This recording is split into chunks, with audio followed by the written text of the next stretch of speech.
کبھی ماں باپ یاد آئیں تو بہن بھائی مل کر بیٹھا کرو، کسی کے چہرے پر ماں مسکراتی نظر آئے گی، کسی کے لہجے میں باپ۔ جب تم پر برا وقت آئے تو یہ مت دیکھنا کہ کون تمہارے کام آیا، بلکہ یہ دیکھنا کہ کون کون تمہیں چھوڑ کر چلا گیا۔ بدترین خوشی وہ ہے جو کسی کو دکھ دے کر حاصل ہو۔ نفرت ہے مجھے ایسے لوگوں سے جو میرے سامنے اچھے ہونے کا دکھاوا کرتے ہیں۔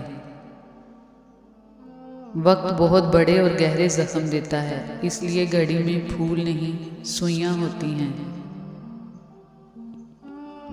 دوسروں کی زندگی آسان کریں اور اپنی آخرت۔ ہر کامیاب شخص کے پیچھے نفرت کرنے والوں کی ایک لمبی قطار ہوتی ہے۔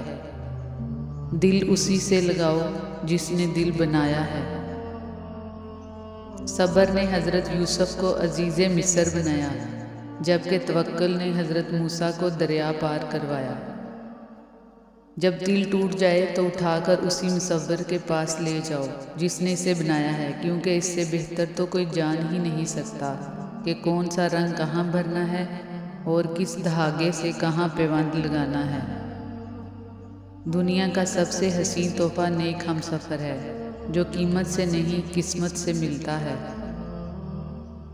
زندہ لوگوں اور ان کے جذبات کو پاؤں تلے رون کر ہم قبروں پر پاؤں رکھتے خوف زدہ ہو جاتے ہیں۔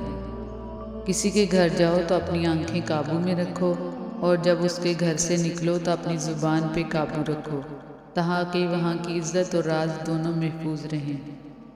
زبان کی حفاظت دولت کی حفاظت سے زیادہ مشکل ہے۔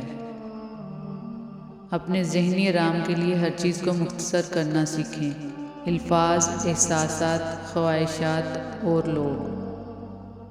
سر جھکانے سے نمازیں ادا نہیں ہوتی، دل جھکانا پڑتا ہے عبادت کے لیے۔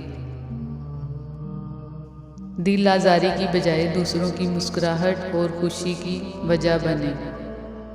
دانائی کا تعلق بالوں کی سفیدی سے نہیں، عقل اور تجربے سے ہے۔ دل سیاہ ہو تو داڑھی کے سفید بالوں کی کیا وقت۔ اگر زندگی عارضی ہے تو مشکلات بھی مستقل نہیں، اپنے رب کی شکر گزاری کرتے رہو۔ میں نے زندگی میں دو لوگوں کو ہمیشہ پریشان دیکھا ہے، ایک مخلص اور دوسرا وفادار۔ باقی منافق کو ہر جگہ فٹ پایا۔ بازار سے سب مل جاتا ہے، ماں جیسی جنت اور باپ جیسا سایہ کبھی نہیں ملتا۔ بعض اوقات آپ جن لوگوں کو بہت زیادہ اہمیت دے دیتے ہیں تو ان کے نزدیک آپ کی کوئی اہمیت ہی نہیں رہتی۔